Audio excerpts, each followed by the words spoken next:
నమస్కారం. Big debate ప్రత్యేక చర్చ కార్యక్రమానికి స్వాగతం.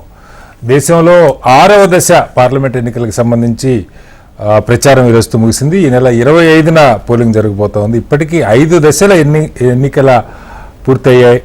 ఏప్రిల్ 19న మొదలైనటువంటి పోలింగ్ 6వ దశకు చేరుకుంది. ఈ నెల 1వ తారీఖుతో జూన్ 1తో మొత్తం 7 దశల పోలింగ్ పూర్తవుతుంది. అయితే ఈ క్రమంలో ఎన్నికల సంఘం నిర్వహిస్తున్నటువంటి పాత్ర మీద అనేక రకాల విమర్శలు వస్తూ ఉన్నాయి.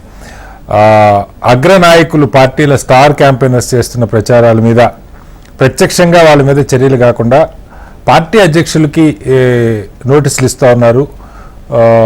ప్రజల్లో భావోద్వేగాలు రెచ్చగొట్టేవి, అలాగే విభజనకి కారణమయ్యేటువంటి అంశాలని కులం, మతం, ప్రాంతం, భాష, జాతి పేరుతో జరుగుతున్నటువంటి విద్వేష ప్రసంగాల్ని ఎన్నికల సంఘం చూసిచున్నట్టుగా వెళ్తున్నట్టు ఒక విమర్శతో పాటుగా మొన్న ఏపీలో జరిగినటువంటి పోలింగ్లో వెబ్కాస్టింగ్ సంబంధించినటువంటి వీడియోస్ కొద్దిమందివే బయటకు వస్తూ ఉన్నాయి. అసలు మొత్తం వెబ్కాస్టింగ్ ఎందుకు ప్రజలకు అందుబాటులో ఉంచకూడదు అన్నది ఒకటైతే, సుప్రీంకోర్టులో మరో కేసు నడుస్తుంది ఎన్నికలకు సంబంధించి. ఫామ్ 17C పోలింగ్ పూర్తయిన ప్రతి బూత్లో అక్కడున్న ఏజెంట్లకి వాళ్ళ సంతకాలతో, అలాగే పోలింగ్ ఆఫీసర్ సంతకాలతో ఒక ఫామ్ ఇస్తారు. ఆ పోలింగ్ బూత్లో ఎన్ని ఓట్లు ఉన్నాయి, ఎన్ని ఓట్లు పోలేని అన్న సమాచారం. దీన్ని అధికారికంగా వెబ్సైట్లో ఉంచాలని ఏడీఆర్ లాంటి సంస్థలు కోరుతున్నాయి. అయితే దీని మీద ఎన్నికల సంఘం అభ్యంతరం చెప్తుంది. ఎన్ఎంసీల మీద ఎన్నికల సంఘం అలాగే ఎన్నికల సంస్కరణలకు సంబంధించి ఇవాళ బిగ్ డిబేట్లో చర్చను చేపట్టాం. చర్చలో మనతో పాటు డాక్టర్ జయప్రకాష్ నారాయణ గారు, లోక్సత్తా వ్యవస్థాపకులు, దశాబ్దాలుగా ఎన్నికల సంస్కరణల మీద పనిచేస్తున్నటువంటి ఉద్యమకారులు ఉన్నారు.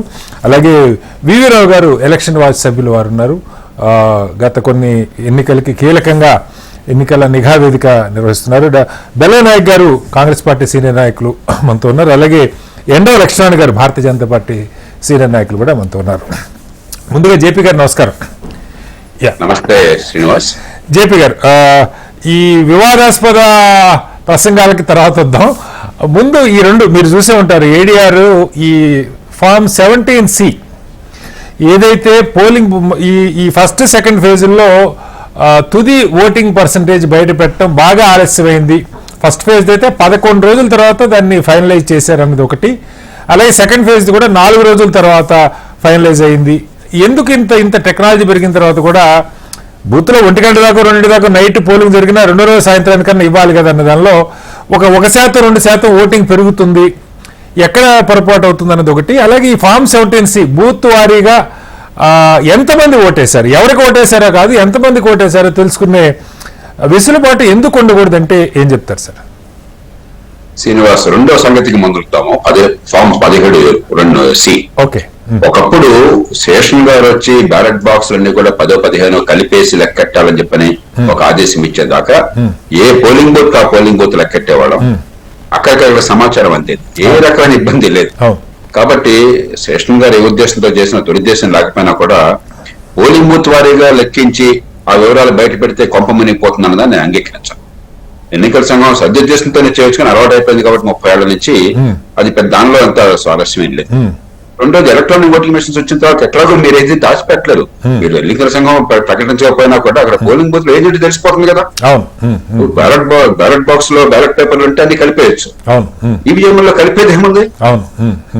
బయట పెట్టడానికి 10 కలిపి లెక్కవచ్చు, కానీ అక్కడ ఉన్న ఏజెంట్లకి అలాగే తెలిసిపోతుంది. కాబట్టి నాకు దానిలో పెద్ద ఎలక్షన్ కమిషన్ వాదనలో ఏ రకమైనటువంటి సహేతుకత కనిపించలేదు. ఇక మొదటి అంశం మీరు చెప్పారు, వస్తారు సార్. దానికన్నా ముందు ఇంకోటి కూడా సార్. రెండోది, ఈ నిన్న ఆంధ్రప్రదేశ్లో మీరు చూశారు కొన్ని పోలింగ్ బూత్ల్లో, సరే ఎవరన్నా ధ్వంసం చేయనండి, ఈవీఎంలు ధ్వంసం చేశారు. గతంలో జరిగే రిగ్గింగ్లు, బూత్ క్యాప్చరింగ్లు ఇలాంటివి. ఈ మధ్యకాలంలో సెన్సిటివ్ పోలింగ్ బూత్స్ అన్న దగ్గర ఖచ్చితంగా వాళ్ళు అక్కడ సీసీ కెమెరాలు పెడతా ఉన్నారు. ఇవి ఇప్పుడు మీరు నేను అపార్ట్మెంట్లో ఉంటే మన అపార్ట్మెంట్లో ఎన్ని సీసీ కెమెరాలు ఉన్నా మనం కావాలంటే ప్రతి కెమెరాని లైవ్ 24 గంటలు చూసుకోవచ్చు. పోలింగ్ రోజు ఖచ్చితంగా మొత్తం పెట్టకపోయినా సెన్సిటివ్ పోలింగ్ బూత్లు అన్నా సరే వెబ్కాస్టింగ్ మొత్తం పోలింగ్ అయ్యేదాకా రికార్డ్ అవుతుంది. దీన్ని ఎందుకు ప్రజలకు అందుబాటులో ఉంచకూడదు? ఒక బూత్ వారీగా ఒక లింక్ ఏదో ఇచ్చి నా బూత్లో రిగ్గింగ్ జరుగుతుందా, నా బూత్లో పోలింగ్ ఎలా అవుతుంది, నేను ఇంట్లో కూర్చొని చూసుకునే ఏర్పాటు లేదు. పార్టీలైనా సరే, పార్టీలు ఎక్కడ జరుగుతుందో ఏం జరిగింది. ఇప్పుడు ఎలక్షన్ కమిషన్ కొన్ని లక్షల పోలింగ్ బూతుల్లో మొత్తం వాళ్ళు మానిటర్ చేస్తారని నమ్మకోలేదు. దీన్ని ఎలా చూడాలి సార్? నిన్న ఈ చర్చ వచ్చింది, ఒక పార్టీకి సంబంధించింది బయట పెట్టారు, మిగతా చోట్ల కూడా వాళ్ళు విధ్వంసం చేశారు, ఆ విజువల్స్ ఎందుకు బయట రావట్లేదు దాని గురించి ఒక చర్చ వస్తూ ఉంది. ఇదేమన్నా పరిష్కారంగా అనుకోవచ్చా జేపీ గారు? రెండుకే వస్తాను. ఇక ఎన్ని ఓట్లు పడ్డాయి, ఓట్ల శాతం ఏంటన్నది వారం 10 రోజులు ఎందుకు పడుతుందని చెప్పన్నది ఆ విమర్శ నా దృష్టిలో పెద్ద సహేతుకం కాదు. ఎందుకంటే ఎన్నికల సంఘం దగ్గర డేటా ఉండదు, క్షేత్రస్థాయిలో ఉంటుంది. ప్రతి పోలింగ్ బూత్ లో 12 లక్షల పోలింగ్ బూత్లు ఉన్నాయి. ఆ పోలింగ్ బూత్లలో సమాచారం అంతా కలిపి రిటర్నింగ్ ఆఫీసర్ దగ్గర ఉంటుంది. ఒక్కొక్క assembly constituency assistant returning officer ఉంటాడు. పార్లమెంట్ అన్నట్టయితే మొత్తం 7, మన ఆంధ్రప్రదేశ్ 7, తెలంగాణ అయితే మిగతా రాష్ట్రాల్లో 5, 6, 8 రాష్ట్రాన్ని బట్టి ఉంటుంది. అది కలిపి ఆ దగ్గరికి కూడికలు చేరతాయంటే అక్కడ లెక్కించేదేం లేదు. ఈ లెక్కలు తేలేదు, మారేది ఏమీ లేదు. రెండోది 5 గంటలకి పోలింగ్ ఎంత అయింది, 6 గంటలకి ఎంత అయింది అన్నది, చివరి పోలింగ్ ఎంత అయింది అన్నది తేడా వస్తుంది ఎప్పుడు కూడా. ఎందుకంటే పూర్తి సమాచారం ప్రతి పోలింగ్ బూత్ నుంచి యాక్యురేట్ గా అందదు. అంచేత లేని విషయం రాద్ధాంతం చేసేది అద్భుతం జరిగింది అన్నట్టుగా మాట్లాడుతున్నారు. దానిలో పత్రికలు లేకపోతే పార్టీలు కూడా బాధ్యతారహితంగా ఉన్నారు. మరింత సమర్థంగా చేయొచ్చు, తప్పలేదు. కానీ ఇది కూడికల విషయం తప్ప అంతకుమించి ఏ రకమైనది లేదు. ఎన్నికలు జరిగేది ఢిల్లీలో ఎన్నికల సంఘం దగ్గర కాదు, రిటర్నింగ్ ఆఫీసర్ దగ్గర పోలింగ్ బూత్ లోను. అక్కడ ఏజెంట్లు మిగతా వాళ్ళు ఉన్నారు, బోళ్ళకి యంత్రాంగం అనేది పద్ధతులు ఉన్నాయి. ఇవాళ కొత్తగా కాదు, ఎన్నో ఏళ్ల నుంచి ఈ కంప్యూటర్ల ఎన్నికల్లో అద్భుతంగా చేశాం కాబట్టి అక్కడ పెద్దగా ఆ విమర్శకు అర్థం లేదు. మరింత సమాచారాన్ని వేగంగా ఇచ్చే ప్రయత్నం చేయొచ్చు, అది క్లరికల్ ప్రాబ్లం అంతే. ప్రశ్న ఈ అనుమానాలు తొలగించడానికి జేపీ గారు ఇప్పుడు నేను మళ్ళీ చెప్తున్నాను, పోలింగ్ బూత్ లోపల అన్యాయాలు జరిగేది చాలా తక్కువ. మీరు చెప్పిన దానికి వస్తాను నేను, చాలా అరుదది. సమస్య పోలింగ్ బూత్ బయట ఉన్నది. ఇన్ని ప్రతికూల పరిస్థితుల్లో, ఇంత అవిద్య ఉన్న దేశంలో, ఇంత పేదరికం ఉన్న దేశంలో ఇంత సజావుగా ఎన్నికలు జరగడం సామాన్య విషయం కాదు. ప్రపంచంలో దాదాపు ఏ దేశంలో కూడా ఎన్నికల సంఘమే రిజిస్టర్ చేయడం ఓటర్లు ఉండదు. తర్వాత ఓటర్ ఐడెంటిటీ కార్డులు వాళ్ళే బ్రిటన్ లో 2023లో ఏర్పాటు చేశారు. మీకు తెలుసా సంగతి? మన పరిపాలించిన బ్రిటన్ లో 2023 దాకా ఫోటో ఐడెంటిటీ కార్డు లేదు. ఈనాటికి కూడా ఓటర్ ఐడెంటిటీ కార్డు లేదు. 2023 నుంచి మీరు ఏదో కార్డు తీసుకుంటే ఫోటో ఉన్నదని చెప్పి ఇప్పుడు చెప్తున్నారు. మనం ఇప్పుడు ఏర్పాటు చేస్తాం, ఐడి కార్డు వాళ్ళు ఇస్తున్నారు మనకి. ఆ తర్వాత ఓటర్ల జాబితాలో ఓటర్ ఫోటో ప్రపంచంలో ఎక్కడా లేదు, మన దేశంలో ఉన్నది. కాబట్టి మనం లేని సమస్యలను సృష్టించుకునే లేకపోతే ఈవీఎంలో కంపెనీ పోతుంది ఇలాంటివన్నీ కూడా పిచ్చిగా ఏదో ప్రచారం కోసం అని చెప్పాను, భయం కొద్దీనో అపోహల కొద్దీ మాట్లాడుతున్నాను తప్ప దీనిలో ఏ రకమైన అర్థమూ లేదు. అనవసరంగా అమెరికా సమస్యలు మన దేశంలో తీసుకురావద్దు. అమెరికాలో ట్రంప్ ఏదో ఎన్నికలు కాదని మనం గొడవ పెట్టాల్సిన అవసరం లేదు. కాబట్టి అది పూర్తిగా నిజమే, మరింత పారదర్శకంగా ఉందా నాకు దాని అనుమానం లేదు. మరింత నిఘా ఉండాలి కాదంటలే, కానీ ఏదో అద్భుతం జరిగిపోతుంది, అభూత కల్పన ఇది పచ్చాబద్ధ. ఇక మూడోది మీరు చెప్పారు, సీసీటీవీ కెమెరాలు నాకు తెలిసిన వరకు ప్రతి చోట పెట్టినట్టున్నారు, మంచిదే. కానీ కాబట్టి సాంకేతికంగా సాధ్యమైతే ఆ సంగతి నేను చెప్పలేను. ఎందుకంటే సాంకేతికంగా ఏ మేరకు సాధ్యమో మీకు నాకు ఎక్స్ట్రా అనేది నాకు తెలియదు. అది సాధ్యమైతే ఏ రకంగా ఇబ్బంది ఉండకూడదు. నేను ఎన్నికల సంఘంలో ఉంటే సాంకేతికంగా సాధ్యమైతే మీరందరూ చూసుకునే మీ పోలింగ్ బూత్ లో ఆదేశిస్తుంది. కానీ అది సాధ్యం కాదు నాకు తెలియదు. ఇప్పుడు మీలాంటి వాళ్ళు అక్కడ ఉండే అవకాశం తక్కువ సార్. అది కూడా చర్చ, అసలు ఎన్నికల సంఘంలో నియామకాల గురించి కూడా చర్చ నడుస్తుంది. మీరు అనేక సందర్భాల్లో రికమెండేషన్స్ ఇచ్చారు. ఇవాళ అది కూడా శ్రీనివాస్ సందర్భం వచ్చినప్పుడు చెప్తాను. నిజమే, కొన్ని సందర్భాల్లో అత్యుత్తములు రావటం రానిమాట వాస్తవమే. కానీ నేను ఖచ్చితంగా చెప్తాను, చాలా ఘంటాపథంగా చెప్తాను, పూర్తిగా దీన్ని కూలంకషంగా అధ్యయనం చేసిన వాడిగా. కొన్ని సందర్భాల్లో ఏ రకంగానూ కూడా పనికిరాని వాళ్ళు వేసినా కూడా ఎన్నికలకి ఏ ఇబ్బంది జరగల. ఎందుకంటే ఒక పెద్ద యంత్రాంగం ఉంది, 1 కోటి మంది ఉద్యోగులు దేశమంతా ఉన్నారు. ఈ జిల్లా కలెక్టర్లందరినీ, ఎస్పీలందరినీ, రిటర్నింగ్ ఆఫీసర్ అందరినీ, లేదా ఉద్యోగులందరినీ, ప్రిసైడింగ్ ఆఫీసర్ అందరినీ శాసించి మనం లోపరుచుకోవడం ఎవరికి సాధ్యం కాదు. పద్ధతుల్ని సుకుమార్ సేన్ దగ్గర నుంచి 1952 ఎన్నికల దగ్గర నుంచి చాలా పకడ్బందీగా, అసలు దేశంలో ఏ పరిపాలనా ప్రక్రియలో కూడా అంత కూలంకషంగా, అంత లోతుగా, అంత సవివరంగా, సందేహాలకు ఆస్కారం లేని రీతిలో మీకు ఎప్పుడు కూడా మాన్యువల్స్ ఉండవు. పార్టీల కార్యకర్తలు పట్టించుకోవట్లా. పార్టీలు ఉరికి హడావిడి ప్రచారం చేస్తున్నారు, గుర్తుంచుకుంటున్నారు తప్పితే కొద్దిపాటి కూడా శిక్షణ ఇవ్వట్లేదు. ఉదాహరణకి మీరు చెప్పారు, ఇప్పుడు ఈ పోలింగ్ బూత్ లో గొడవలు పోతున్నాను. 70 పెరిగేది, 80 దగ్గర నుంచి కొంచెం తగ్గుముఖం పట్టింది, 90 తర్వాత ఇంకా తగ్గుముఖం పట్టింది, 20 తర్వాత తగ్గుముఖం పట్టింది, అడపదడప జరుగుతున్నాయి. కానీ ఏ సిస్టమ్ అయినా కూడా ఎంత పర్ఫెక్ట్ గా పెట్టినా కూడా దానికి సేఫ్ గార్డ్స్ ఉన్నాయి. ఏమిటది? పోలింగ్ ఏజెంట్స్ ప్రతి బూత్ లో మీరు పెట్టారు. అధికార యంత్రాంగంలో వాడు తప్పులు చేయడానికి 2 రకాల మార్గాలు ఉన్నాయి. అయితే భయపెట్టి వాళ్ళందరినీ కూడా భయానికి గురి చేసి లోపరుచుకోవటం కావచ్చు, లంచాలు ఇచ్చి లాలిచ్చి పడ్డం కావచ్చు. పోనీ అలా జరిగిందనుకున్నా కూడా పోలింగ్ బూత్ లో మీ క్యాండిడేట్ ఏజెంట్ ఉన్నారు. అవును అవునండి. ఆ క్యాండిడేట్ ఏజెంట్ కూడా భయపడితే వాళ్ళని లోపరుచుకుంటే ఎవరేం చేయలేరు. ఇక అవును అవునండి. ఎన్నికల సంఘం దేవుడు కాదు. అంతేనండి. అంచేత సిస్టమ్ లో ఏ రకమైన పొరపాటు లేదు, బయట ఉంది. ఓకే. ఓట్ల కొనుగోలు గాని, ఈ తాయిలాల గొడవ గాని, లేకపోతే కులం మతం గాని బయట ఉన్నారు, పోలింగ్ బూత్ లేవు. అంచేత లేనివి ఎక్కువ చెప్పుకోవద్దు. ఓకే. ఇట్లా సమస్య అంటే నివారించుకుందాం, పరిష్కరించుకుందాం. Right. ఉదాహరణకి ఇక్కడ నాకు అర్థమైనంత వరకు 2 పోలింగ్ బూత్లు ఏమేమి ధ్వంసం చేస్తే వెంటనే బయటపడలేదు అంటే మిగతా పొరపాట్లు ఎవరైనా ఉన్నాయో అక్కడ ఏ కారణంగా కానీ ఏజెంట్లు కూడా వాళ్ళ బాధ్యత నిర్వహించాలి. అవును. భయపడి కావచ్చు, తెలియక కావచ్చు, పరిజ్ఞానం లేక కావచ్చు, కూర్చుంటారు అక్కడ ఉత్సవగ్రహాలాగా. అవును. అంతే తప్ప ఇది దీన్ని పెద్ద భయంకర సమస్యగా చిత్రించదు. Okay. పోలింగ్ బూత్ లో ఓట్లు ఖచ్చితంగా ప్రజల భావాన్ని ప్రతిబింబిస్తున్నాయి. ఆ ఓట్లు సరిగ్గా అందులో సందేహం లేదు సార్. నేను ఎన్నికైన వాళ్ళు మంచో చెడో ప్రజలు స్వచ్ఛందంగా ఓటేస్తున్నారు. కానీ ఇప్పుడు విద్యుత్ లేకుండా ఓటేస్తారంటే ప్రజాస్వామ్యంలో మా హక్కు ఉందండి, నా ఇష్టం చోటు ఓటేస్తాను. అవును, అవును. ఆ ఓట్లు వేస్తున్నారు కానీ బలవంతంగా ఓట్లు పడ్డం లేదు. అంచేత ఇంత పెద్ద ప్రక్రియలో చిన్న చిన్న పొరపాట్లు ఉండొచ్చు తప్ప పోలింగ్ బూత్ లో పెద్ద సమస్య ఏం లేదు. Okay right. వివి రావు గారు, మీరు రెగ్యులర్ గా ఈ ఎన్నికల అంశాలన్నీ పరిశీలిస్తుంటారు, ఎన్నికల సంఘం ఉన్న అధికారులతో కూడా మాట్లాడుతుంటారు. కీలకమైన 2, ఒకటేమో ఆల్రెడీ సుప్రీంకోర్టులో జరుగుతుంది 17C, దాని మీద ఎన్నికల సంఘం అది సాధ్యం కాదని చెప్పింది. ఇప్పుడు జేపీ గారు చెప్పింది విన్నారు, అదేం పెద్ద ఇష్యూ కాదు, ఇవ్వచ్చు. ఎలాగో పబ్లిక్ డొమైన్ లో ఉన్నట్టే, బూత్ ఏజెంట్ దగ్గరికి పోలింగ్ ఏజెంట్ దగ్గర డేటా ఉందంటే అది పబ్లిక్ డొమైన్ లో ఉన్నట్టు. కాకపోతే అదంతా కన్సాలిడేట్ చేసుకోవటం పార్టీలు, ఇది కొంచెం అన్ని పార్టీలు చేయలేకపోవచ్చు. ఇది ఒక అంశం. అయితే రెండోది, ఇప్పుడు మనం మాట్లాడుకున్నాం నిన్న ఆంధ్రప్రదేశ్లో బయటకు వచ్చిన వీడియోస్, చాలా చోట్ల ఇప్పుడు మనకి ఇక్కడ హైదరాబాద్లో ఓల్డ్ సిటీలో అలా జరిగింది అంటా ఉన్నారు, బెంగాల్లో భయంకరంగా జరుగుతూ ఉన్నాయి. ఓల్డ్ సిటీది అయితే ఒక వీడియో బయటకు వచ్చింది, వేల మీద సిరాయించేసి వాళ్ళని బయటికి వెళ్ళమంటా ఉన్నారు, వీళ్ళే ఓటేస్తా ఉన్నారు, అవి కూడా వచ్చినాయి. ఇవి అరికట్టాలంటే ఏదో అక్కడ అధికారులు మేనేజ్ చేయటం లేదా అక్కడ ఉన్న ఏజెంట్లు మేనేజ్ చేయటం కాకుండా ప్రతి బూత్ది ఒక లింక్ ఇచ్చేస్తే, అన్ని లింకులు అందరూ ఓపెన్ చేయకపోవచ్చు, నాకు కన్సర్న్ ఉన్న బూత్ వివరాలు నేను చూసుకుంటాను. నాకు తెలిసి టెక్నికల్గా అది సాధ్యం అనుకున్న, యాక్చువల్గా వాళ్ళకి ఎక్స్పర్ట్ని కూడా ట్రై చేసి దొరకలేదు. కానీ ఇలాంటి ఆలోచన ఎన్నికల సంఘం దృష్టికి తీసుకెళ్తే ఈ రెండింటి మీద ఏం చెప్తారు sir? With the due respect to JP గారు, ఒకటి వారి అనుభవము, వారు జాబ్ చేస్తున్నప్పటి అనుభవం తో పాటు ఇప్పుడు అంటే వారు చెప్పిన దాంట్లో ఒకటి నేను ఏకీవిస్తున్నా ఏంటంటే, ఒక ఎలక్షన్ కమిషన్ కాకుండా ఇప్పుడు రాజకీయ పార్టీలు ఎలక్షన్ కమిషన్ కి ఇస్తున్న సపోర్ట్ కావచ్చు, లేదా అక్కడ కింది స్థాయి సిబ్బంది విషయంలో కావచ్చు, కొంత గ్యాప్స్ ఉన్నాయి వాస్తవమే. కానీ ఎక్కడైతే మనం అరికట్టగలుగుతాం అనే విషయానికి వస్తే, ఈవీఎం మీద జరుగుతున్నటువంటి అలిగేషన్స్ ఇప్పటికీ కాదు, 2009 నేనే సుప్రీంకోర్టుకి వెళ్ళి మీకు తెలుసు. ఈవీఎం ట్యాంపరింగ్ ఆ చర్చలకు వెళ్ళట్లేదు సార్, దయచేసి 17C చెప్తున్నా. 17C అనేది ఇప్పుడు ఎక్కడ ఆగిపోయిందంటే, మొన్ననే ఏడీఆర్ అనే త్రిలోచన్ శాస్త్రి గారు వీళ్ళందరూ కూడా వేసినటువంటి ఆ పిఎల్ ఏదైతే దాంట్లో నేను కూడా ఒక భాగస్వామిని నేను కూడా యాడ్ చేశాను. మేము అడిగింది ఏంటంటే, ప్రత్యేకంగా ఏదైతే ఈ రాష్ట్రంలోనే మన సాక్షాత్తు మన అద్దంకి దయాకర్ లాంటి వాళ్ళు పిటిషన్స్ గత ఎలక్షన్స్ లో ఫైల్ చేసినటువంటి పిటిషన్స్ ఆధారితంగా 17C లో ఉన్నటువంటి discrepancies before polling, during the polling day కి కౌంటింగ్ డే కి డిస్క్రపెన్సీస్ అనేది మనం కోర్ట్స్ ముందుకు సాక్షాత్ తీసుకెళ్ళినప్పటికీ కూడా ఎలక్షన్ కమిషన్ ద్వారా గానీ లేదా ఇవ్వాల్సిన సమాచారం విషయంలో గానీ గ్యాప్స్ ఉన్నాయి. ఆ గ్యాప్స్ ను ఫిల్ చేసే విషయంలో ఎలక్షన్ కమిషన్ తీసుకోవాల్సినటువంటి బాధ్యతలు తీసుకోలేదు అనేది ఒక ప్రధాన అంశం.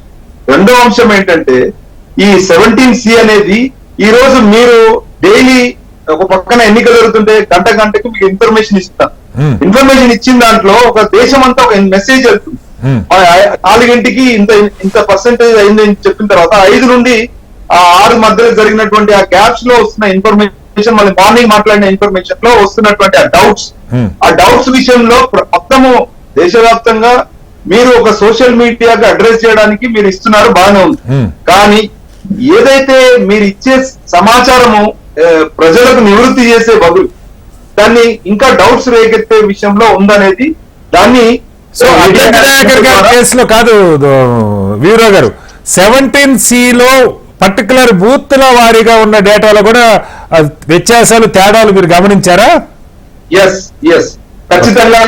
అద్దంకి దయాకర్ గారు సాక్షాత్ హెచ్ఎంటీలో చాలా సందర్భాల్లో మీకు కూడా చెప్పారు, మనం డిస్కస్ చేశాం కదా.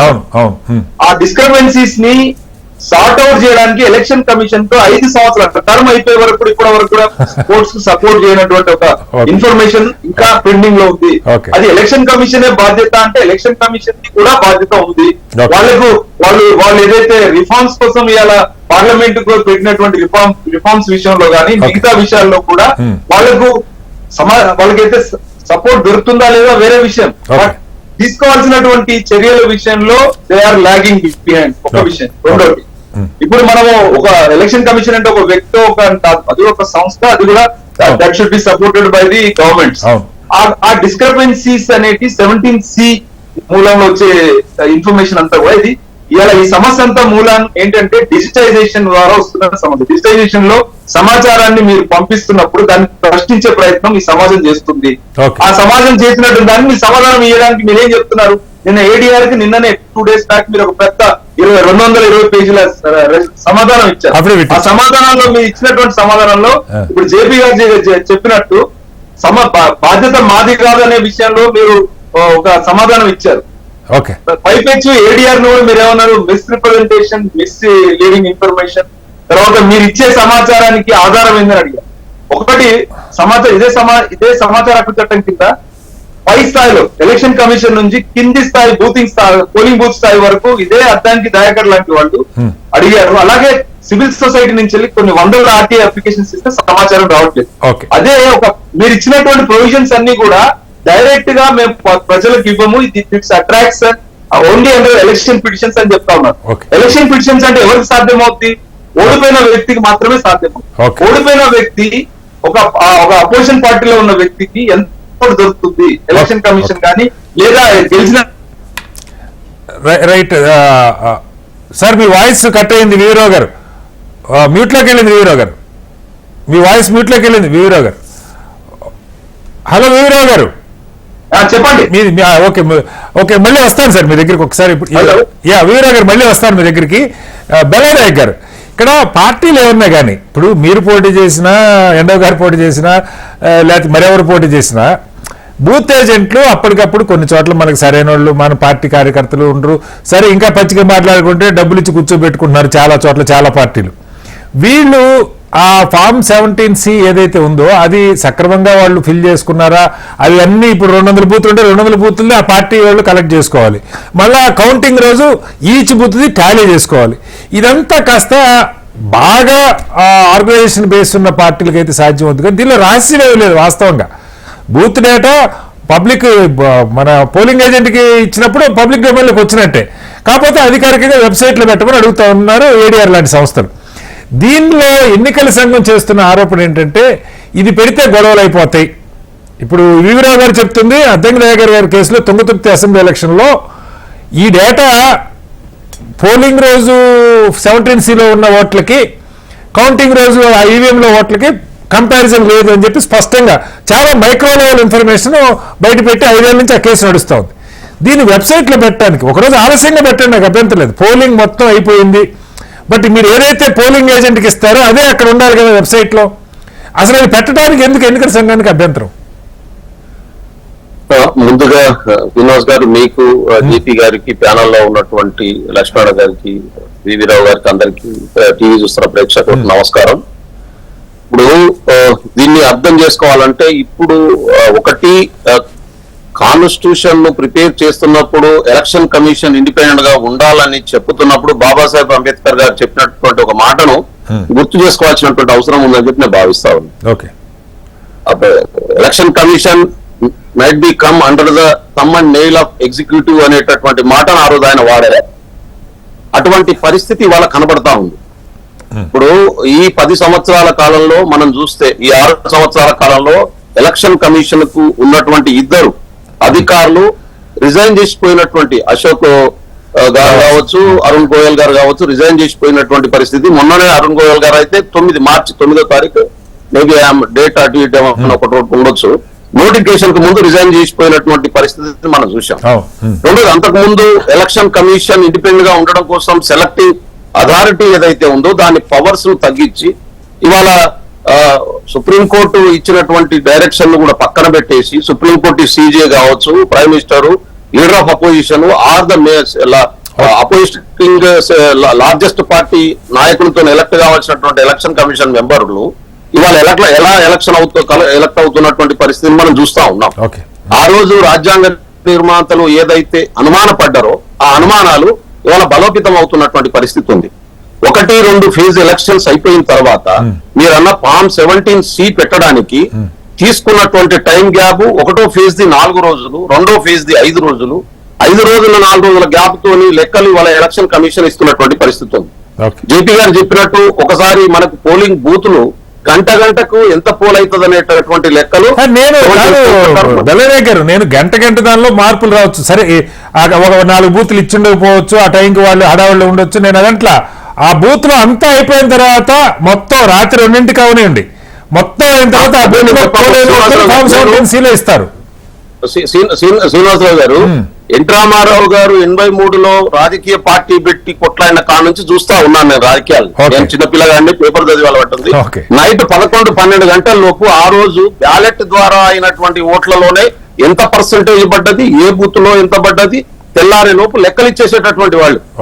ఇవాళ ఆటోమేటిక్ మిషన్ అయిపోయింది, ఎలక్ట్రానిక్ ఓటింగ్ మిషన్లు అయినాయి. సెకండ్లలో తెలిసిపోయే అవకాశం ఉన్న తర్వాత కూడా 1,07,00,000 ఓట్లు, 1,07,00,000 ఓట్ల సంఖ్యను ఇవాళ ఎలక్షన్ కమిషన్ 5 రోజుల తర్వాత ఇచ్చినటువంటి పరిస్థితి. అంటే ఆ రోజు పోలైనటువంటి ఓట్ల లెక్కకు నెక్స్ట్ డే వాళ్ళు ఇచ్చినటువంటి 5 రోజులు 6 రోజుల తర్వాత ఇచ్చినటువంటి లోకల్ లెక్కలకు వేరియేషన్ ఎంత ఉందంటే జేపీ గారు దృష్టిలో కూడా పెట్టదలుచుకున్నా 1,07,00,000 ఓట్ల తేడా ఉంది ఎలక్షన్ కమిషన్ ఇచ్చినటువంటి పోలింగ్ రోజు ఓట్లకు, మర్నాడు రోజుల ఓట్లకు. దీన్ని బట్టి మనం అర్థం చేసుకోవచ్చు 1,07,00,000 ఓట్లు రాని పార్టీలు ఈ దేశంలో జాతీయ పార్టీలు కూడా ఉన్న పార్టీలకు కూడా 1,07,00,000 ఓట్లు రాలేదు. అంటే ఒక జాతీయ పార్టీకి వచ్చిన ఓట్ల తేడాను ఎలక్షన్ కమిషన్ ఇచ్చేటటువంటి ఫామ్ లోనే అంత తేడా ఉంటే ఎలక్షన్ కమిషన్ మీద విశ్వాసం సల్లగిల్లకుంటే ఎట్లా ఉంటది? చాలా ఇప్పుడు నో డౌట్ చాలా పెద్ద ప్రజాస్వామ్య దేశం మనది, చాలా బూతులు ఉన్నాయి. మొత్తం దేశ వ్యాప్తంగా లక్షల బూతులలో ఓటింగ్ జరగాల్సి ఉంటది, వాటికి నెట్వర్క్ ఏర్పాటు చేయాల్సి, ఇదంతా సాధ్యమే కదా. పోలింగ్ బ్యాలెట్ పేపర్ నుంచి ఇవాళ మనం ఈవీఎంల దాకా కూడా దీన్ని సాధ్యంగా చేస్తా ఉన్నాం. అనుమానాలు రావడానికి కారణం ఏంటంటే కేంద్ర ప్రభుత్వం వ్యవహరిస్తున్నటువంటి తీరు, ఎలక్షన్ కమిషన్ వ్యవహరిస్తున్నటువంటి తీరు. ఎలక్షన్ కమిషన్ నాయకుల పట్ల కాంప్లైంట్ ఇస్తే అధికారంలో ఉన్నటువంటి వాళ్ళకు పురోగ రియాక్ట్. దానికి సెకండ్ రౌండ్ వద్దాం సార్. ముందు ఈ 2 టెక్నికల్ అయిపోతే సరే అసలు నాయకుల ప్రసంగాల మీద ఏం చెప్తున్నారు అన్నది చూద్దాం. సరే, అందుకనే నేనేమంటానంటే ఎందుకంత తేడా, ఎందుకంత లేట్ అవుతుంది ఎలక్షన్ కమిషన్ కు? నేనంటున్నాను ప్రతిరోజు ఓటింగ్ అయిపోయినాక మీరు అన్నట్టు బూత్ లో ఉన్నటువంటి ఓట్ల పర్సంటేజ్, ప్రతి బూత్ లో పడ్డటువంటి ఓట్ల పర్సంటేజీ, బూత్ క్లోజ్ అయినటువంటి ఒకే ఒక్క నిమిషంకు మీరు అన్నట్టు ప్రతి ఎలక్షన్ చీఫ్ ఎవరైతే ఉంటారో, రిటర్నింగ్ ఆఫీసర్ ఎవరైతే ఉన్నారో వాళ్ళకి ఇన్ఫర్మేషన్ పోతుంది. రిటర్నింగ్ ఆఫీసర్ అన్ని బూతుల నుంచి వచ్చినటువంటి ఇన్ఫర్మేషన్ గంట సేపులో, బ్యాలెట్ ఉన్నప్పుడే గంట సేపులో క్రోడీకరించి, ప్రతి అసెంబ్లీలో గంట సేపులో క్రోడీకరించి చీఫ్ ఎలక్షన్ ఆఫీసర్ పంపించేటటువంటి వాళ్ళు. ఇంకో గంట సేపట్లో చీఫ్ ఎలక్షన్ ఆఫీస్ నుంచి సెంట్రల్ ఎలక్షన్ ఆఫీస్ కు పోతుంది ఇన్ఫర్మేషన్. ఇవాళ అంతకంటే ఎక్కువ కమ్యూనికేషన్ సిస్టమ్ పెరిగిన తర్వాత కూడా ఎందుకు పోలేకపోతున్నది? రైట్ బెల్లనాయక్ గారు, మిగతా అంశాలు గారు, ఏ రాజకీయ పార్టీకి ఎన్నికల సంఘం అసలు ప్రధానంగా చెప్పేది టు ఫెసిలిటేట్ పొలిటికల్ పార్టీస్ ఒక కామన్ లెవెల్ ప్లేయింగ్ ఫీల్డ్ లో అన్ని పార్టీలతో సమావేశాలు పెడుతుంటారు. పోటీ చేసే మీలాంటి వాళ్ళ అభ్యర్థులు సాధక బాధకాలు మీ పార్టీలో చెప్పుకుంటారు, అవే ఎన్నికల సంఘం దగ్గర రిప్రజెంట్ అవుతాయి. ఇప్పుడు నేను చెప్పిన ఈ ఫామ్ 17C ఎవరు పోటీ చేసినా అవి కలెక్ట్ చేసుకోవటం, ఒక పార్టీలు ఆ ఏజెంట్లకి ట్రైనింగ్ ఇస్తున్నారా లేదా, వారు సరిగ్గా ఈ అనుమానాలకు లేకుండా సేమ్ ఫామ్ 17C అటు పోలింగ్ ఆఫీసర్ దగ్గర ఉంటుంది, ఏజెంట్ దగ్గర ఉంటుంది, పబ్లిక్ డొమైన్లో ఉన్నట్టే. ఇలాంటి విషయాల్లో కూడా ఎన్నికల సంఘం అఫిడవిట్లో చాలా గట్టిగా సుప్రీంకోర్టుకి ఇది ఇస్తే ప్రమాదం అన్న రీతిలో నిన్న అఫిడవిట్ సబ్మిట్ చేశారు. నేను ఎన్నికల సంఘం అంటే బీజేపీ సమాధానం చెప్పాలని కాదు, పోటీ చేసే అభ్యర్థిగా మీ ఎక్స్పీరియన్స్ ఏంటి? ఒకటి, జయప్రకాష్ నారాయణ గారు చెప్పినట్టు ఎలక్షన్లు అనేటువంటి సజావుగా జరుగుతాయి. అంటే బయట జరిగేటువంటి అల్లర్లు కానీ దాడులు కానీ ఇటువంటివి మినహాయించి, ఒకప్పుడు బ్యాలెట్ ఉన్నప్పుడు మనం గమనించిన బూత్ క్యాప్చరింగ్ అనేవి, ఎలక్ట్రానిక్ ఓటింగ్ మిషన్లు వచ్చిన తర్వాత, ఈ కెమెరాలు వచ్చిన తర్వాత వాటి పరిస్థితి తగ్గినటువంటి విషయం తెలుసు. దీనికి ప్రత్యక్ష ఉదాహరణ అంటే ఎన్నికల కమిషన్ ప్రజాస్వామ్యం గురించి మనం మాట్లాడుకున్న సందర్భం అంటే 1977లో ఎమర్జెన్సీ తర్వాత ఎన్నికలు జరిగితే మరి ప్రజా తీర్పు ప్రస్ఫుటించినటువంటి విషయం షెద్దర్ గారు కమిషనర్ గారి నేతృత్వంలో ఆ రోజు ఏ రకంగా వచ్చింది అనేటువంటిది మనకు తెలుసు.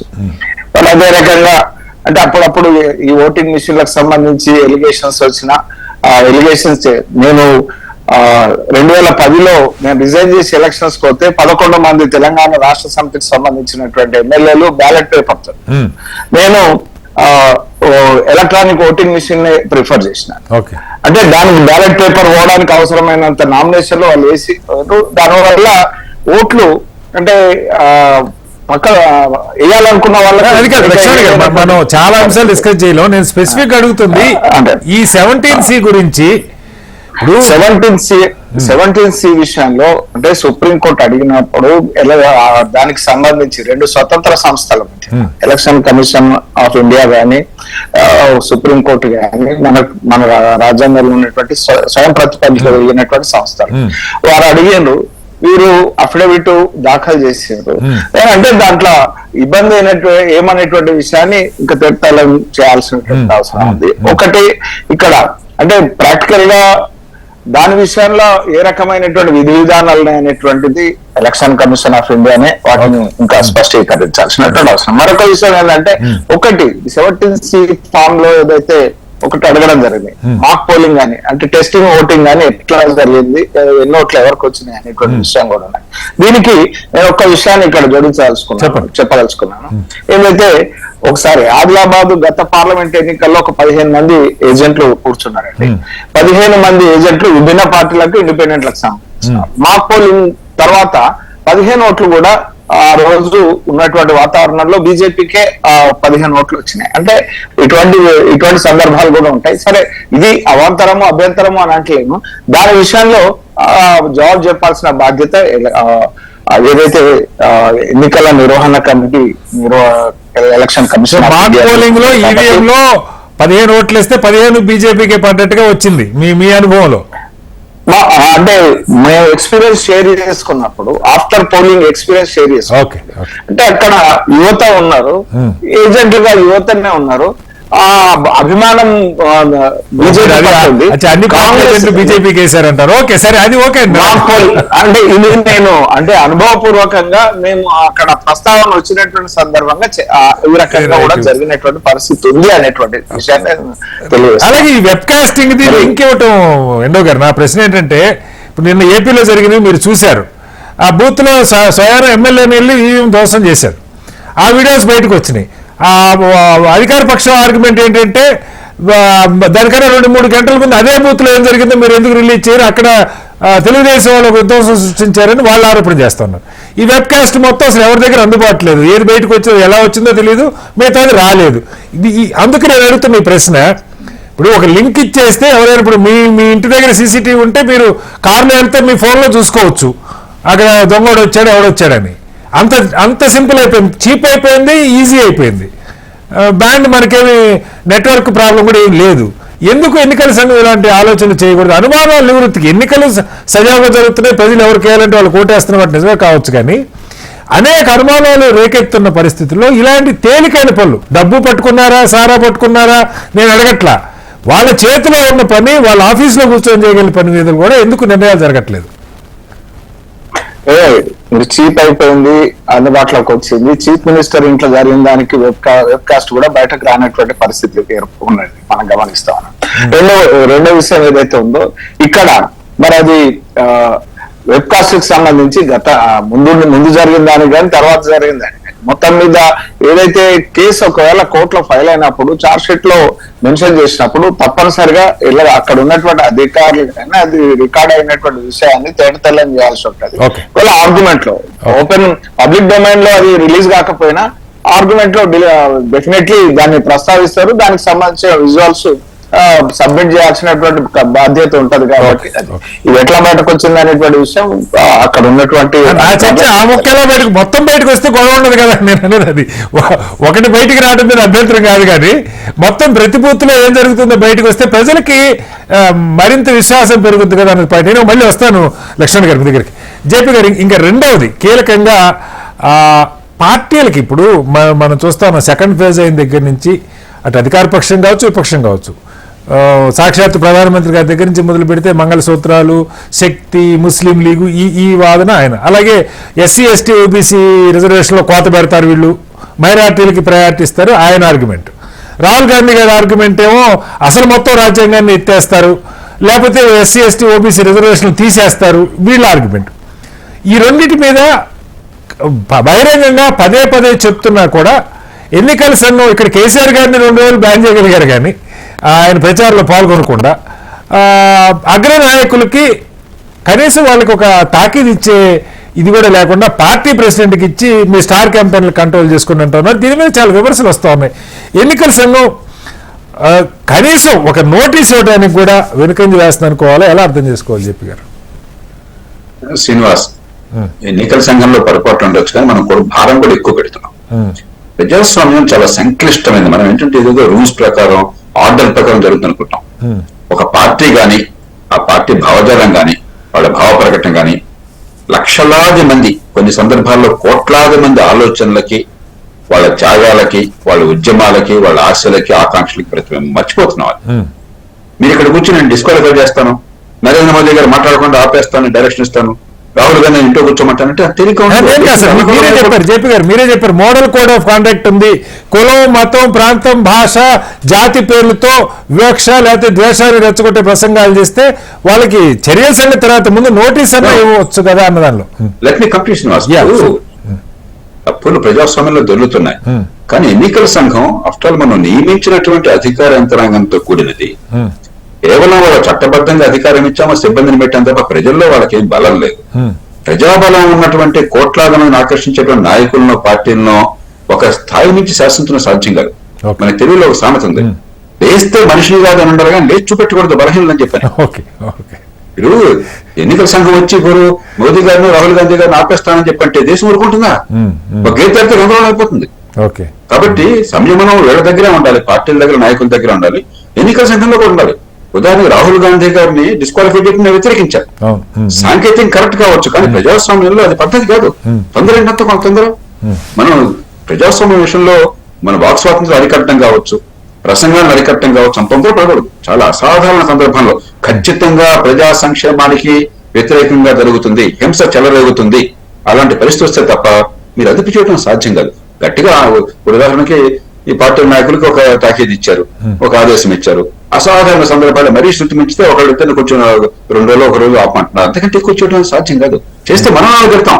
ఇంత సృష్టించిపోతున్నారంటే పార్టీల్లో చర్చ వద్దా, అసలు రైట్ టు ఇన్ఫర్మేషన్ వద్దా, right to freedom of speech వద్దా, రాజ్యాంగ హక్కులు వద్దని మనం అంటాం.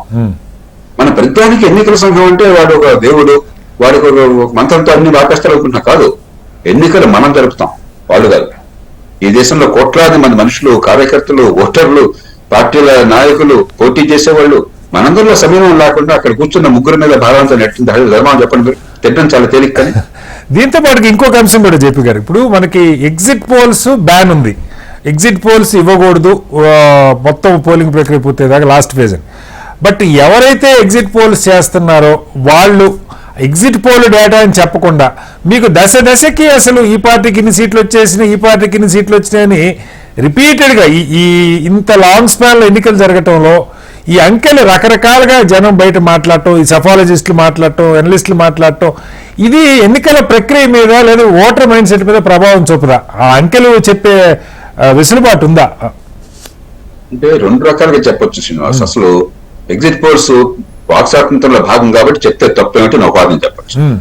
రెండోది, మనలాంటి దేశంలో అమాయక ప్రజలు కాబట్టి తేలిగ్గా ఒక ఫేజ్ లో జరిగినటువంటి ఎన్నికలు, ఒక దశ ఎన్నికల ప్రభావం ఇంకో దశ ప్రభావం కాబట్టి ఆపని చెప్పనొచ్చు. ఎన్నికల సంఘం ఆపాలని నిర్ణయం తీసుకున్నది. కానీ ఇప్పుడు మీరెవరూ కూడా ఎగ్జిట్ పోల్స్ లేకుండానే ఇలా జరిగే అవకాశం ఉందని చెప్పడానికి వీలు లేదు అని చెప్పిన ఆదేశం ఇవ్వగలరా? ఇప్పుడు పార్టీలు ఎన్నికలు అయిపోయిన తర్వాత కూడా పార్టీలు మేము డంకా ప్రజలు గెలిచామని చెప్తున్నారు. ఇప్పుడు దేశం సంగతి ఏంటి? ఆంధ్రప్రదేశ్ తీసుకోండి, తెలంగాణ తీసుకోండి, ఎన్నిక అయిపోయింది, మీ వల్ల ఒక ఓటు మారదు. ఇద్దరు చెప్తున్నారు. ఉమ్మడి రాష్ట్రం ఒక్కరి సమయం పాటించట్లా, ఎందుకు నూరు మూసి కూర్చోవచ్చు కదా, కనీసం ఓటు మారే అవకాశం కూడా లేదు కదా. మరి ఎన్నికల సంఘం వచ్చి మీరు నూరుమేండి అని చెప్తారా? చేత కొంచెం ఇబ్బంది ఉన్నది. మీరు చెప్పింది నేను ఒప్పుకుంటున్నాను కానీ నేను అక్కడ కూర్చున్నా కూడా ఏం చేయాలో నాకు అర్థం కాదు. వీళ్ళందరినీ ఇప్పుడు జైల్లో పెట్టమంటారా? వీళ్ళందరినీ ప్రాసిక్యూట్ అన్నట్టు ఎన్నికల సంఘం మీద ఒత్తిడి ఉండొచ్చు కానీ at the same time expectations కూడా చాలా ఎక్కువ ఉన్నాయి సార్ సమాజం నుంచి. అందుకని ఇప్పుడు కొన్ని ఇందాక మీరు చెప్పారు ఉదాహరణకి ఆ 17C నాకేమీ అర్థం కావట్లేదు, ఎందుకు కాదన్నారు, అది తెక్కదనం తప్ప ఇంకో కారణం నాకు కనిపించట్లా. అట్లాగే మరికొన్ని విషయాల్లో మరింత పారదర్శకంగా ఉండొచ్చు, కొన్ని విషయాల్లో స్పష్టంగా చెప్పొచ్చు. చేత ఎన్నికల సంఘంలోనూ పొరపాట్లు ఉన్నాయి, ఎందుకంటే మేము అధికారంలో ఉన్నాం, ఈ 3 నెలలు మేము మహారాజుల అనుభవం వాళ్ళ మనసులో ఉంది. లేకపోతే తెక్క ప్రతి చోట అధికారులను మార్చగలరు, కొన్ని చోట్ల ఖచ్చితంగా అవసరం ఉంది. కానీ చాలా సందర్భాల్లో నాకు తెలిసి ఏ కారణాలు లేకుండా అధికారం చూపెట్టడం కోసం అధికారులను మార్చారు, లేకపోతే శాసించే ప్రయత్నం చేస్తున్నారు. ఇది సరైన పద్ధతి కాదు. రైట్. వెయిట్ ఎస్వి రావు గారు, సార్ జేపీ గారు చెప్పారు ఎన్నికల సంఘం వాళ్ళ మీద ఒత్తిళ్లు ఉండొచ్చు, భావ వ్యక్తీకరణ స్వేచ్ఛ మరొకటో. మొన్న తెలంగాణ ఎన్నికల్లో సడన్ గా మనం ఎవరో ఊహించలా కేసీఆర్ గారు ఏదో మాట్లాడి ఎవరన్నా కానీ అంటే ఒక మాజీ ముఖ్యమంత్రిని 48 గంటల పాటు ఆయన ప్రచారంలో పార్టిసిపేట్ చేయడానికి వీల్లేదని ఒక తక్షణం ఇచ్చేశారు.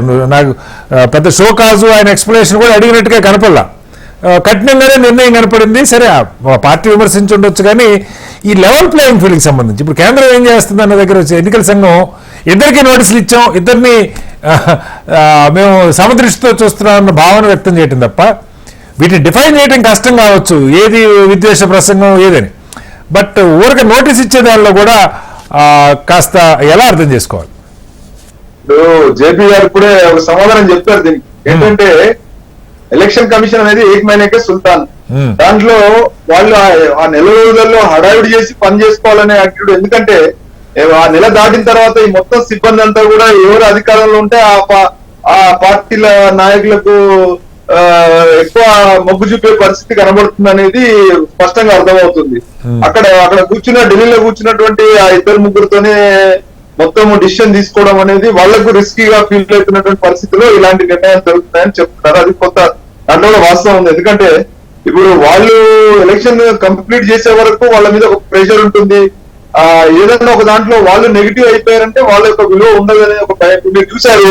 రమేష్ కుమార్ గారు మన లోకల్ బాడీస్ ఎలక్షన్స్ లో లాస్ట్ టైం జరిగినటువంటి ఎలక్షన్స్ లో ఆయన స్వయాన స్టేట్ గవర్నమెంట్ కోఆపరేషన్ లేకపోతే అక్కడ హైకోర్టు దాకా వెళ్ళే పరిస్థితులు చూసాం. సో ఎలక్షన్ కమిషన్ కూడా ఈ రెస్ట్రిక్షన్స్ ఉన్నాయనేటువంటి విషయము మనం అర్థం చేసుకోవాలి.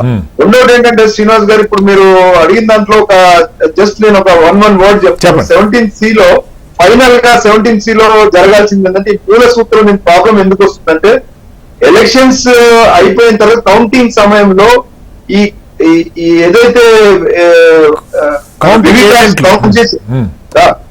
వివిప్యాట్ కౌంట్ చేసే విషయంలో ఏదైతే వాళ్ళు ర్యాండమ్ గా ఒక 5 బాక్సులు కౌంట్ చేస్తున్నారు, ఆ కౌంటింగ్ అనేది అక్కడ ఉన్నటువంటి కంటెస్టెంట్స్ కి పార్టీ వైజ్ గా ఒక 4 అంటే వాళ్ళు ఒక 5 పార్టీలో ఇండిపెండెన్స్ ఒక 4 ఉన్నారు. వాళ్ళకి మీకు ఎక్కడ డౌట్ ఉంది, ఒక 2 బూత్స్ 3 బూత్స్ మీరు లేదా ఒక్కొక్క బూత్ తలా ఒక బూత్ కి కనుక అవకాశం ఇచ్చి ఆ కౌంటింగ్ ని ఇంకొక కొన్ని గంటలు ఎక్స్టెండ్ చేసి ఒక రోజుకి ఎక్స్టెండ్ చేసి వాళ్ళ నివృత్తి ఎవరికి డౌట్స్ క్లారిఫై కావాలి ఏదో social media random booth selection ఒక్కొక్క పార్టీని ఒక బూత్ అడగమంటే కొంచెం నివృత్తి అవుతుంది. ముఖ్యంగా ప్రధానమైన పార్టీలు అంతేగా ఎలాగ 5 చేస్తున్నారు. ఇది దీనివల్ల ఏమవుతుందంటే ఎవరికి నివృత్తి అవుతుంది, ఒకటి ఓటర్ కి ఆల్రెడీ పోలింగ్ బూత్ లో అక్కడ స్లిప్ చూసుకుంటున్నారు, అక్కడ అవకాశం ఉంది. డిస్టర్బెన్స్ వస్తే కంటెస్టెంట్ కి కూడా అవకాశం ఇస్తే అయిపోతుందండి, గొడవ ఉండదు, గొడవ ఉండదు. రెండో విషయం ఏంటంటే మీరు అడిగారు వెబ్ కాస్ట్ లో ప్రధాన అంశం ఏంటంటే డిజిటైజేషన్ అనేది ఇలా చాలా దుర్మార్గంగా మారింది ప్రపంచంలో. ఒకవేళ కనుక లైవ్ వెబ్ కాస్ట్ కనుక మీకు ఓపెన్ చేసి పెడితే ఎవరన్నా ఒక హ్యాకింగ్ ఎక్స్పర్ట్ కనుక అందులో ట్యాంపర్ చేసి ఇప్పుడు జేపీ గారు చెప్పినట్టు ఒక దుర్మార్గమైనటువంటి కొన్నిటిని ప్రీ రికార్డెడ్ ని లైవ్ లో వదిలేరనుకోండి, మొత్తం దేశంలో అల్లకల్లోలం అయిపోతుంది. సో ఆ రిస్క్ ఎలక్షన్ కమిషన్ తీసుకోరు కాబట్టి లైవ్ వెబ్కాస్ట్ అనేది పాసిబుల్ కాదు. అది ఒకటి. రెండో అంశం సార్, లాస్ట్ మీరు అడిగేది ఎగ్జిట్ పోల్స్ అడిగారు. ఎగ్జిట్ పోల్స్ ఇప్పుడు జేపీ గారు చెప్పినట్టు ఆ సెన్సిటివిటీ ఉన్నప్పుడు కూడా ఎగ్జిట్ పోల్స్ అనేది against the privacy of the voter.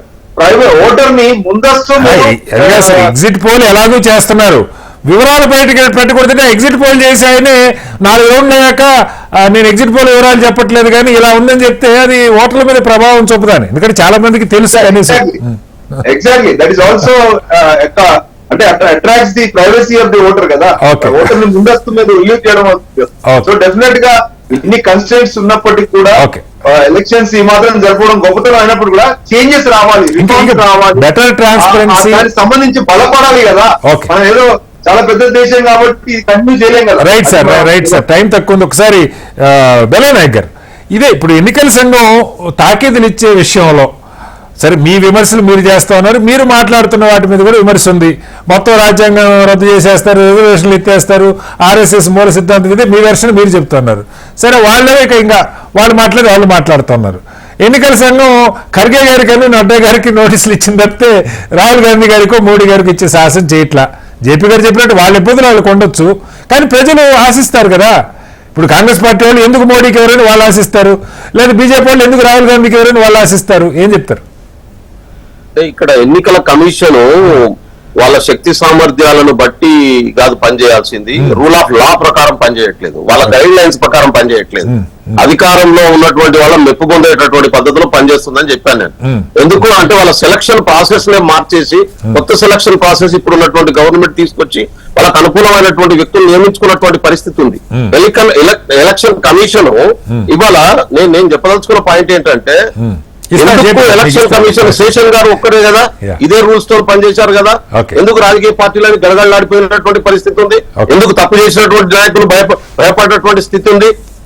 నేనంటున్నాను, Indian bureaucracy, Indian administration constitution ప్రకారం నడిపించాల్సినటువంటి అధికారులు వాళ్ళు బలవంతులు కాకపోతే, రాజకీయ నాయకులు బలవంతులు కాబట్టి రాజకీయ నాయకులు ఏది మాట్లాడినా, రూల్ ఆఫ్ లా ను ఓవర్లుక్ చేసి మాట్లాడినా, గైడ్ లైన్స్ ను ఓవర్లుక్ చేసి మాట్లాడినా, అలో చేసేటటువంటి యంత్రాంగం ఉంటే దర్ ఇస్ నో మీనింగ్. అప్పుడు కాన్స్టిట్యూషన్ సిస్టమ్ లో ఈ దేశం నడుస్తుంది కాదు, బలవంతుడు కంట్రోల్లో నడిచేటటువంటి పరిస్థితి వస్తుంది, ప్రమాదం వస్తుంది. జేపీ గారు నన్ను ఎక్స్క్యూజ్ చేయాలి ఈ విషయంలో, ఎందుకంటే I'm not complete differing with his argument in this point. ఎందుకంటే ఇది బలవంతుల రాజ్యం కాదు, ఇది రాజ్యాంగబద్ధమైనటువంటి రాజ్యం. ఆ రాజ్యాంగం ఎవరికి అధికారాలు ఇచ్చిండ్రో ఆ అధికారాల ప్రకారం పనిచేయాల్సినటువంటి వ్యవస్థలో పనిచేయాల్సినటువంటి అవసరం ఉంది.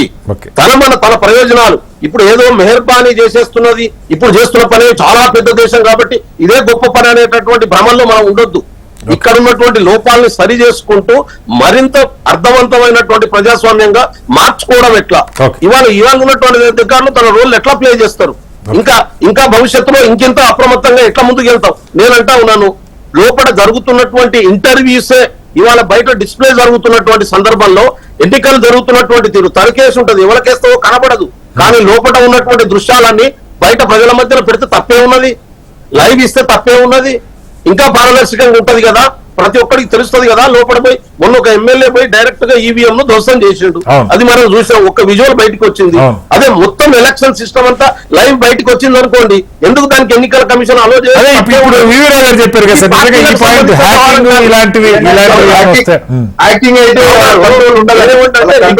జరుగుతుందండి, ఓపెన్ అప్ అయిపోతుంది.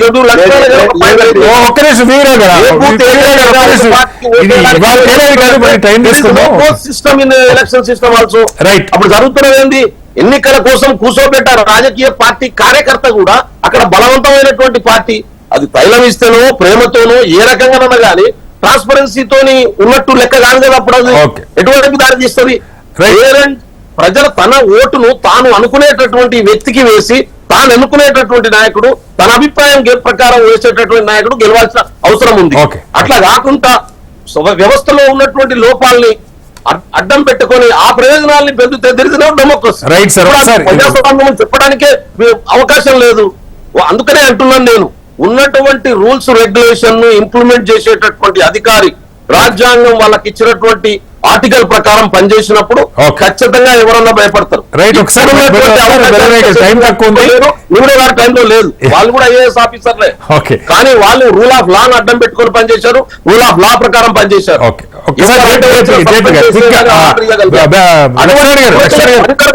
అవసరం ఉంది. ఒక్క విషయం 2 సార్లు ప్రస్తావన ఎన్నికల సంఘం నియామకాల గురించి చాలా మందికి అపోహలు ఉన్నాయి. 1950 నుంచి మొన్న చట్టం మార్చేదాకా ఈ దేశంలో ప్రతి ఎన్నిక ప్రధానమంత్రి నియమించిన ఎన్నికల కమిషన్ల ద్వారా జరిగింది. ముందు అర్థం చేసుకోవాలి, గతంలో ఏదో పద్ధతి ఉందని మార్చారన్నది పూర్తిగా అవాస్తవము. ఆ కమిటీలో సుప్రీంకోర్టు మొన్న వస్తాను మీకు ఇస్తాను. నేను కూర్చొని సుప్రీంకోర్టు మొన్న ముగ్గురితో కలోజం కావాలి, ప్రధానమంత్రి, ప్రతిపక్ష నాయకుడు, ప్రధాన న్యాయమూర్తి. ఓకే, పార్లమెంట్ అది కాదు, ప్రధాన న్యాయమూర్తి జోక్యం అక్కర్లేదు, మంత్రి అని చెప్పన్నారు. దీనిలో పెద్ద విచిత్రం ఏం లేదు. ఓకే, గతంలో కంటే అర్థం జరిగింది ఏం లేదు. గతంలో ఒక ప్రధానమంత్రి చేస్తే ఒక ముగ్గురు ఉన్నారు, ప్రతిపక్ష నాయకులు కూడా ఉన్నారు. ఇన్ఫర్మేషన్ కమిషన్ ఏర్పాటు చేస్తున్నప్పుడు దాని నియామకం పూర్తిగా నేను ఏర్పాటు చేసింది ఆ చట్టంలో. ఓకే, ఓకే, నేను మొట్టమొదటిసారి బహిరంగ చెప్తాను. ప్రధానమంత్రి గారు స్వయంగా నాతో కూర్చుని జయప్రకాష్ గారు, ఇప్పటికే న్యాయ వ్యవస్థ రోజు తలనొప్పులుగా ఉన్నాయి, ప్రధానంలో వాళ్ళ జోక్యం ఎందుకు, ఈ ఒక్కటి మీరు కొంచెం గొడవ చేయబోకండి, ఒక మంత్రిని పెడదామంటే సరే అని చెప్పాను. అందుకే ఇన్ఫర్మేషన్ కమిషన్ నియామకం మీకు గుర్తుందో లేదో, ప్రధానమంత్రి, ప్రతిపక్ష నాయకుడు, ఒక మంత్రి, అలాగే రాష్ట్రంలో ముఖ్యమంత్రి, ప్రతిపక్ష నాయకుడు, ఒక మంత్రి, అదే రీతి ఇక్కడ పెట్టారు. కాబట్టి ఇదేదో అద్భుతం జరిగిపోయింది, ప్రపంచం మునిగిపోయింది, కొత్తగా చట్టం రాజ్యాంగం మార్చేశారు, ఎన్నికల సంఘం నిష్పక్షత పోయింది, ఇవన్నీ కూడా మనం చాలా అవాస్తవాలు మాట్లాడుతున్నాం. రైట్, అదే ఇప్పుడు అధికార పక్ష ప్రతిపక్షాలు ఇద్దరు అవాస్తవాలు కుమ్మరిస్తున్నారు సార్ ఎన్నికల సమస్యది. అంటే నేను వాళ్ళు తగ్గుకున్నాను, కానీ ఎన్నికల వ్యవస్థ మీద నమ్మకాన్ని పోగొట్టబోవాలి నేను చాలా వినమ్రంగా కోరుతున్నాను. రాజకీయాల్లో చాలా పొరపాట్లను నేను చేసినంత పోరాటం దేశంలో ఎవరు జరిగే ఎన్నికల సంస్కరణలు కావాలని చెప్పి అది వేరు. ఎన్నికల ప్రక్రియ విషయంలో చిన్న చిన్న ప్రాబ్లమ్స్ అంటే మనం సర్దుకుపోదాం గానీ, దాన్ని పరిష్కారం చేద్దాం గానీ, ఎన్నికలను అన్యాయంగా జరిగిపోతున్నాయి, ఓట్ల లెక్కింపు సరిగ్గా లేదు, ఓట్లు సరిగ్గా పట్టలేదు అన్నది పూర్తిగా అవాస్తవము. ఒకసారి ప్రజల్లో విశ్వాసం. ఓకే, ఒకసారి బెల్లయ్య గారు మళ్ళీ ఎలాగో చాలా చర్చ దీని మీద జరిగేది ఉంది. ఎండో గారు కంప్లీట్ చేయండి ఈ విషయంలో. ఇప్పుడు మోడీ గారు మాట్లాడిన తర్వాత నోటీసు నడ్డా గారికి ఇచ్చిన, మోడీ గారు ఆపలా మాట్లాడటం, అదేవిధంగా రాహుల్ గాంధీ గారు, ఖర్గే గారు వాళ్ళు ఆపట్ల. ఏంటి నోటీసులు నడ్డా గారికి, ఖర్గే గారికి ఇస్తే ఉపయోగం ఏంటి? నేను ఒక విషయాన్ని అంటే ఇక్కడ ఈ ప్రజాస్వామ్య వ్యవస్థలో అంటే దాన్ని తుంగలో దొక్కి ఎమర్జెన్సీ వచ్చినటువంటి పరిస్థితుల్లో మనకు చరిత్రలో అనుభవం. అయితే మీరు అడిగినటువంటిది ఏదైతే దీనికి సంబంధించి అంటే ముస్లిం లీగ్ ఏదైతే దేశ విభజనకు కారణమైనటువంటి ముస్లిం లీగ్ ఆ రోజు ఏదైతే ఆలోచనలు వ్యక్తం చేసిందో ఆ రకమైనటువంటి పోకడ్లు ఇవాళ ప్రధాన ప్రతిపక్షమైనటువంటి కాంగ్రెస్ మతపరమైనటువంటి రాజకీయాలు ఎన్నికల సంఘం మోడీ గారు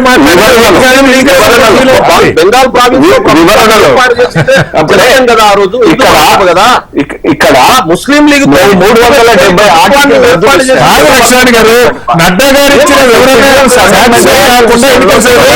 ఇచ్చిన జాయింట్ గవర్నమెంట్ లో వ్యతిరేకించినటువంటి పార్టీ ముస్లిం లీగ్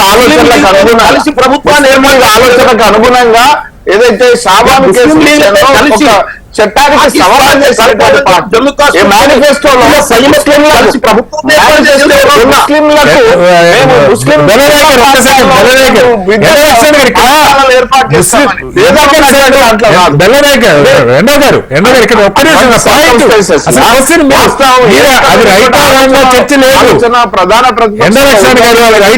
చర్చ లేదు, అది కరెక్ట్ కాదని ఎన్నికల సంఘం నోటీస్ ఇచ్చింది.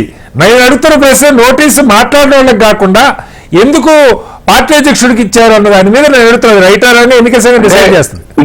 ఇక్కడ అంటే కాంగ్రెస్ గాని భారతీయ జనతా పార్టీ సంస్థ అధ్యక్షులకు నోటీస్ ఇచ్చినటువంటి విషయం అంటే ఇక్కడ డిస్క్రిమినేషన్ లేదు అనేటువంటి విషయాన్ని నడ్డా గారు ప్రధాని గారికి చెప్తారా, మీరు మాట్లాడొద్దు, మీరు ఆగండి, కంట్రోల్ చేసుకోండి, ఎట్లా పడితే అట్లా మాట్లాడబోకండి చెప్పగలరు అంటే వారు ఎలక్షన్ కమిషన్ ఇచ్చినటువంటి నోటీస్ కు వారు జవాబు ఇవ్వడం జరిగింది. దాని మీద తర్వాత ఉత్తర ప్రత్యుత్తరాలు కానీ వాటి మీద దాన్ని యాక్సెప్ట్ చేయకుండా మళ్ళీ నోటీస్ ఇచ్చింది సార్, రెండోసారి నోటీస్ ఇచ్చింది అదే అంశం మీద.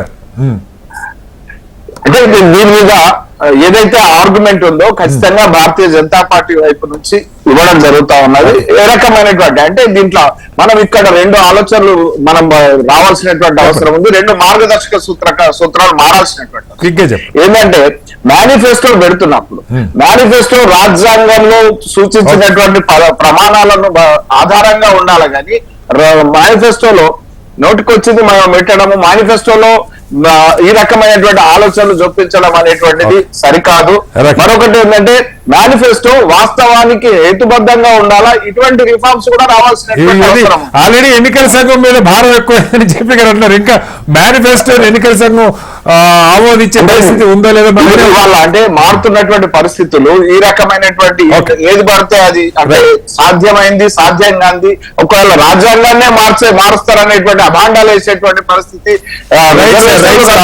మీరు వేస్తున్నారు, వాళ్ళు వేస్తున్నారు. ఏదైనా సరే ఎన్నికల సంఘం భారం ఎక్కువ ఉన్నప్పటికీ ప్రజాస్వామ్య దేశంలో ఎన్నికల సంఘం నుంచి ప్రజలు ఆశిస్తున్నది కూడా మరింత ఎక్కువ ఉన్నది. వీలైనంత చేయలేని వాటి విషయంలో ప్రాక్టికల్ గా సాధ్యంగాని పక్కకు పెడితే చేయగలిగిన తేలికైన సాంకేతికంగా సాధ్యమైన లెవెల్ ప్లేయింగ్ ఫీల్డ్ అందరికీ సమానంగా ఉండే అంశాల్లో కూడా ఎన్నికల సంఘం నిర్ణయాలు ఆలస్యం అవుతున్నదన్నది నిపుణులు చెప్తున్న అభిప్రాయం. చర్చలో పాల్గొన్న డాక్టర్ జేపీ గారికి, వివరావు గారికి, బెల్లయ్య నాయక్ గారికి, అలాగే ఎండ లక్ష్మణ్ గారికి ధన్యవాదాలు. ఇది వాళ్ళ బిగ్ డిబేట్. మరోసారి మళ్ళీ కలుద్దాం. అందరికీ నమస్కారం. సెలవు.